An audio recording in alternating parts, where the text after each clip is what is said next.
If you finish childbearing and you're sure you want a permanent procedure, these patients I offer hysteroscopic procedures, which block the fallopian tubes.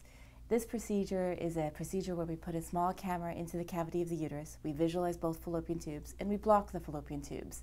So it's permanent, and there are no hormones involved, there are no incisions on the abdomen. You can go home within an hour of this office procedure, and it takes about 10 minutes in the office. This method of contraception, if you look at an IUD, which is our most reliable form of contraception that's reversible, a copper IUD is 97% effective. A Mirena IUD, which is a progesterone-releasing 5-year IUD or intrauterine device, is 98% effective. Now you look at Adiana as well as Essure, which are the permanent methods of birth control or hysteroscopic sterilization. They're both higher than the IUD effectiveness. The reason the Adiana and the Essure procedure is permanent is that the Adiana matrix occludes the fallopian tube, and the Essure matrix also causes inflammation and causes the fallopian tube to become blocked. Unless you have a surgical procedure to reverse this blockage, this is a permanent occlusion of the fallopian tube.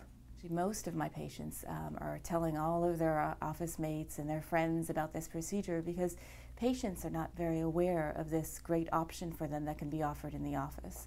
So most patients actually come in stating to me that they had wished that they had known about this procedure much earlier because they would have proceeded with this as opposed to a hormonal method of contraception. All patients thank me for actually offering this in the office for them as opposed to the operating room. Because I think the operating room for them generates a lot of apprehension because we're putting a patient to sleep, it's a different environment. For this procedure, the patient's awake the entire time, they're with their familiar gynecologist, they have their spouse in the room with them, holding their hand if they want, and everyone is involved in the procedure. So most patients are very, very thankful of having this procedure done in the office.